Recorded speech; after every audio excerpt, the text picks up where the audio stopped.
Hi there. Today I wanted to make a video tutorial showing you the proper way to reinstate course materials from semester to semester or year to year, whichever your case is. On Schoology, each time a semester or a course year period ends, a course becomes archived. And what we're used to with Moodle is just removing students and putting new students into a course. However, Schoology is a little bit different in that it's an iterative system, and I am going to copy the course materials from my previous course to a new section of that course, and I'd like to show that to you now. So first off, I would come to the courses section, and a number of you have said this to me already. Hey, I worked really hard on such and such a course, and now it's out of my course list. That's because it's gone to the archive section, which I get to by clicking Courses, See All. And if you do not have this archive section, that's okay. That just means you don't have any archived courses.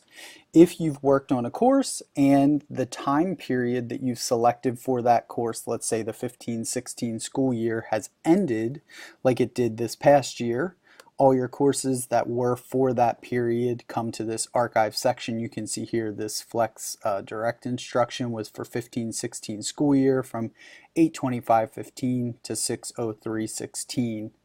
You can see I have some different periods here.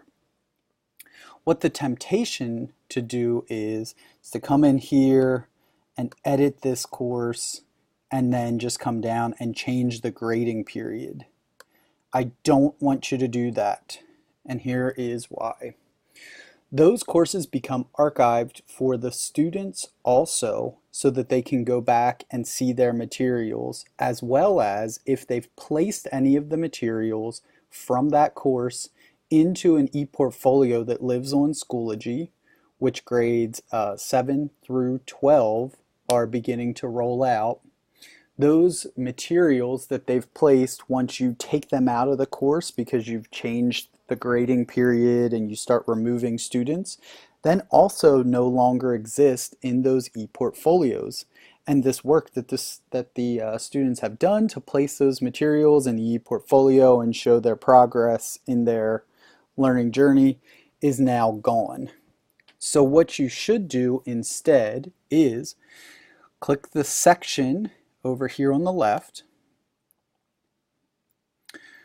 Go ahead and do an option, save course to resources.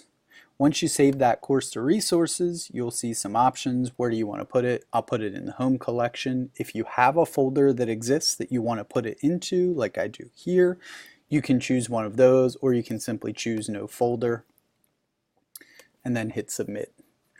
Remember that this isn't an instant process. It will tell you here the large operation is currently being executed. You'll have to wait for a bit of time depending on how large your course is. Will depend on how much longer you have to wait. Once that large transfer has been completed, you will get an email from Schoology saying that your large transfer has been completed. This is a small course, and I just got that email from them. So I should be able to come into my home collection, and down at the bottom, I see here is that Sandbox Section 1 course that was added today. Now from here, what I can do at the top is come back to Courses, create my course as if it were a new.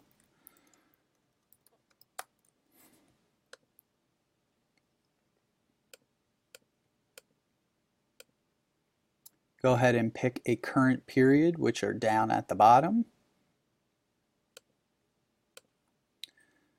Once I create that, from here, I'm going to do add materials and an import from resources, which saves me from having to recreate all those materials. Again, I'll see my resources come up.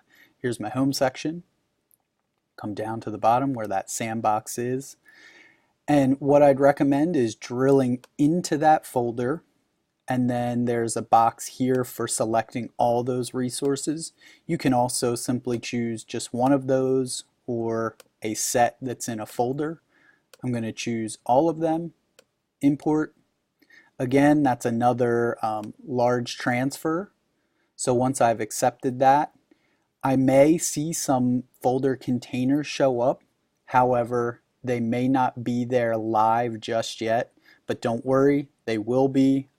Just like the transfer to your resources, this does take a little bit of time.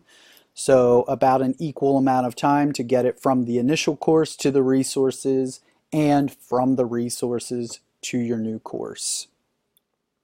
I hope that this tutorial in reinstating your course and the archive was helpful. And as always, thanks for watching.